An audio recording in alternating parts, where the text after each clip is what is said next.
आलसी लड़के की कहानी। एक बहुत ही भोला भाला सा आलसी लड़का था। वह कोई काम नहीं करना चाहता था, बस खाना खाता, घूमता और सोते रहता था। एक दिन उसे किसी ने बताया कि एक आश्रम है जहाँ पर कुछ नहीं करना पड़ता है और हर दिन 2 समय का खाना और नाश्ता मिलता है, तुम वहाँ जा करके रहो। उस आलसी लड़के ने सोचा कि ये तो बहुत ही बढ़िया है और वह उस आश्रम में जाकर रहने को सोचा। और फिर वह भोला भाला आलसी लड़का अपना सारा सांसारिक जीवन छोड़कर उस आश्रम में जाकर रहने लगा। आश्रम में गुरुजी रहते थे। वह कुछ समय सबको प्रवचन देते हैं। वह आलसी लड़का सुनता था, बाकी समय आराम करता था और फिर भरपेट खाना खाकर सो जाता था। ऐसे ही उस लड़के का दिन गुजरता गया। एक दिन उस आश्रम में कुछ भी नहीं बना। नाश्ते के समय नाश्ता नहीं मिला। उसने सोचा नाश्ता नहीं मिला, भोजन तो मिलेगा। अब भोजन के समय भी उसे भोजन नहीं मिला। लड़का दौड़ करके गुरुजी के पास गया और उसने पूछा कि आज भोजन क्यों नहीं बना। गुरुजी ने कहा कि बेटा, आज एकादशी है और जितने भी आश्रम के सदस्य हैं उनका उपवास है और तुम्हारा भी आज उपवास है, आज भोजन नहीं बनेगा। वो लड़का आलसी था और उसे भूख भी बहुत लगता था। उसने गुरुजी से बोला कि मैं उपवास नहीं रहूंगा, मुझे भूख लगी है, मैं खाना खाऊंगा। गुरुजी ने बोला ठीक है, जाओ भंडारे में से सामान ले करके आओ और आश्रम में नहीं बाहर ले जा करके बना लो, लेकिन याद रखना भोजन बनाने के बाद सबसे पहला भोग भगवान को लगाना और फिर तुम प्रसाद पाना।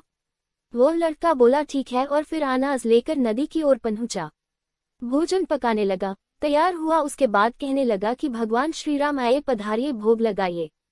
अब जब उसे लगा कि भगवान तो आ नहीं रहे हैं तो फिर कहने लगा कि मुझे मालूम है आपको तो अच्छा खाने की आदत है, मैं बना नहीं पाया और मुझे अच्छा भोजन बनाने भी नहीं आता, लेकिन जो भी रूखा सूखा बना है आकर खा लीजिए। भगवान श्री राम उसकी सरलता पर बहुत ही प्रसन्न हुए और उस लड़के को दर्शन दे दिए। उसने देखा कि भगवान श्री राम आए हुए हैं और उनके साथ में माता सीता भी आई हुई है, लेकिन लड़के ने सिर्फ 2 लोगों के लिए ही भोजन बनाया था, एक अपने लिए और दूसरा भगवान के लिए। और अब क्योंकि भगवान के साथ माता सीता भी आई हुई थी तो उसने उस भोजन को माता सीता और भगवान के सामने ग्रहण करने के लिए रख दिया। भगवान श्री राम और माता सीता ने भोजन किया और उसके बाद जब वह जाने लगे तो ये भोला सा आलसी सा लड़का बोला कि प्रभु आप आए, दर्शन दिए, बहुत अच्छा लगा। मुझे खाने को कुछ नहीं मिला, लेकिन कोई बात नहीं, लेकिन आपसे एक विनती है कि अगली बार जब आप आएंगे तो कितने लोग आएंगे ये बता दीजिए ताकि मैं उतने लोगों के लिए भोजन बनाकर रखा रहूं। भगवान श्री राम मन ही मन मुस्कुराए और फिर अंतर ध्यान हो गए। लड़का आश्रम गया, दिन बीतता गया और फिर एकादशी का दिन आया और इस बार उसने 3-4 लोगों के लिए अनाज ले करके खाना बनाने के लिए नदी के किनारे पहुंचा और उसने बड़े प्रसन्नता से भोजन बनाया और इंतजार करने लगा कि प्रभु आए और भोग लगाइए।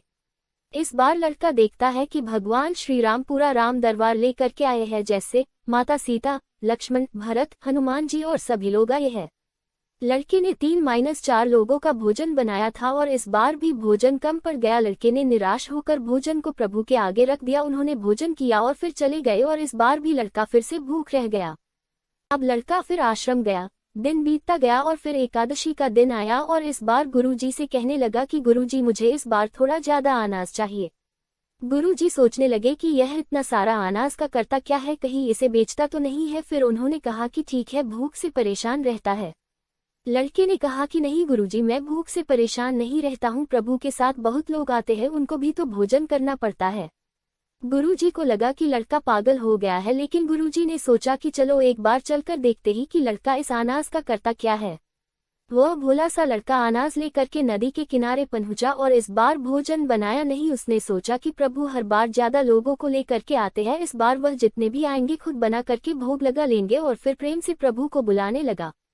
गुरुजी ये सब छुपकर देख रहे थे कि ये भोजन तो बनाया नहीं और प्रभु को बुला रहा है, लेकिन लड़के ने देखा कि इस बार प्रभु के साथ बहुत से लोग आए हुए हैं तो उसने प्रभु के सामने हाथ जोड़ करके कहा कि प्रभु माफ करना, आप बहुत सारे लोग आते हो, मुझे संख्या पता नहीं होती है और मेरी हिम्मत भी नहीं होती है कि इतने सारे लोगों के लिए भोजन बनाओ।